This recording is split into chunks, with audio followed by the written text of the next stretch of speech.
Good morning. Can you guys believe we have made it almost to the end of Luke? We have read almost the whole chapter. So we have the chapter 22, 23, and 24, and we will have read the whole chapter of Luke.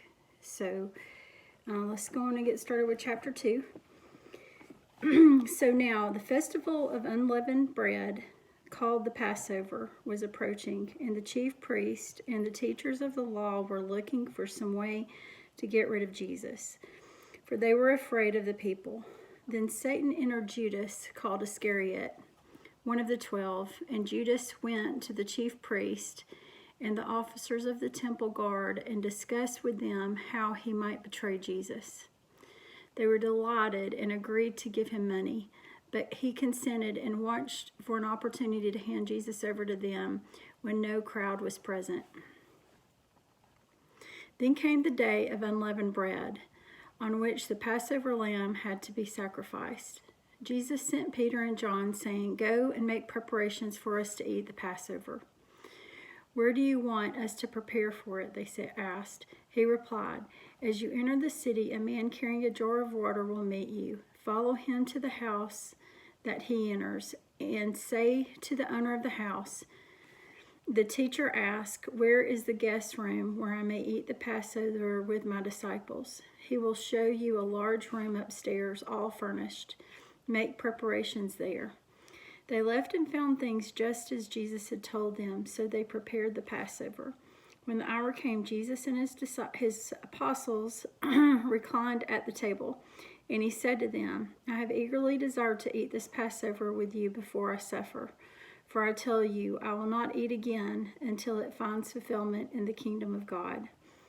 After taking the cup, he gave thanks and said, "Take this and divide it among you. For I tell you, I will not drink again from the fruit of the vine until the kingdom of God comes." And he took the bread, gave thanks, and broke it, and gave it to them, saying, "This is my body, given for you. Do this in remembrance of me." In the same way, after the supper, he took the cup, saying, "This cup is the new covenant of my blood, which is poured out for you. But the hand of him who is going to betray me is with mine on the table. The Son of Man will go as it has been decreed, but woe to that man who betrays him." They began to question among themselves which of them might be the one who would do this. A dispute also arose among them as to which of them was considered to be the greatest. Jesus said to them, "The kings of the Gentiles lord it over them, and those who exercise authority over them call themselves benefactors. But you are not to be like that. Instead, the greatest among you should be like the youngest, and the one who rules like the one who serves. For who is greater, the one who is at the table or the one who serves? Is it not the one who is at the table? But I am among you as one who serves. You are those who have stood by me in my trials, and I confer on you a kingdom, just as my Father conferred one on me, so that you may eat and drink at my table in the kingdom and sit on thrones, judging the 12 tribes of Israel. Simon, Simon, Satan has asked to sift all of you as wheat, but I have prayed for you, Simon, that your faith may not fail. And when you have turned back, strengthen your brothers." But he replied, "Lord, I am ready to go with you to prison and to death." Jesus answered, "I tell you, Peter, before the rooster crows today, you will deny 3 times that you know me." Then Jesus asked them, "When I sent you without purse, bag, or sandal, did you lack anything?" "Nothing," they answered. He said to them, "But now if you have a purse, take it, and also a bag. And if you don't have a sword, sell your cloak and buy one. It is written, and he was numbered with the transgressions.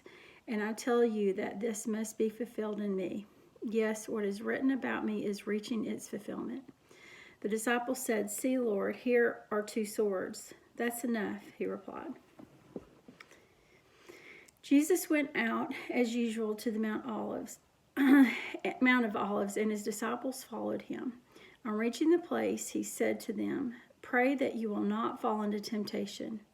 He withdrew about a stone's throw beyond them, knelt down and prayed, "Father, if you are willing, take this cup from me.